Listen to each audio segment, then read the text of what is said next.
Salut les étudiants de BTS en CEJM. Aujourd'hui, en lien avec le thème 3 du programme, nous abordons le choix de la structure juridique de l'entreprise. Créer sa propre entreprise, c'est super excitant. Mais il y a une décision importante à prendre dès le départ. Choisir la bonne structure juridique. C'est un peu comme choisir la bonne tenue. Il faut qu'elle soit bien ajustée et adaptée à l'occasion. Alors, pourquoi ce choix est-il si crucial ?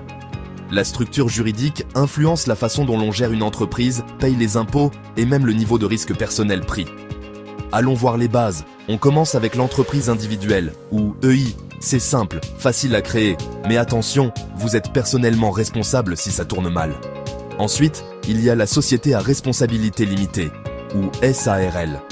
Elle vous offre une meilleure protection juridique, mais avec plus de règles. Lorsqu'on a de grands rêves, peut-être qu'une société anonyme, ou SA, est faite pour nous. Parfait pour les grandes entreprises. Et puis, on a la société par action simplifiée, SAS ou SASU, si vous êtes seul. Elle est super flexible au niveau de la gestion.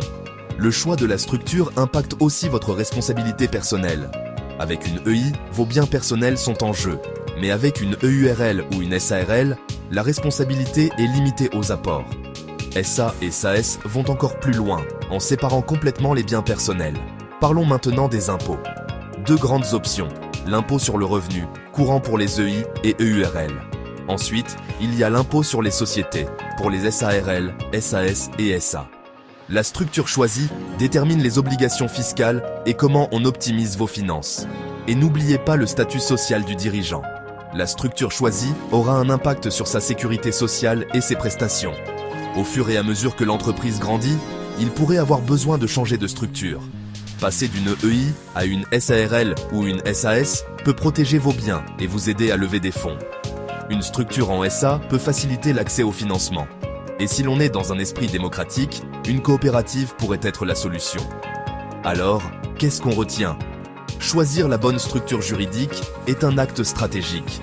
Cela influence ses impôts, sa responsabilité et l'évolution de son entreprise. N'oubliez pas de liker et de partager cette vidéo pour aider d'autres étudiants. Et pour plus de ressources, allez voir Educform 31. Merci d'avoir regardé.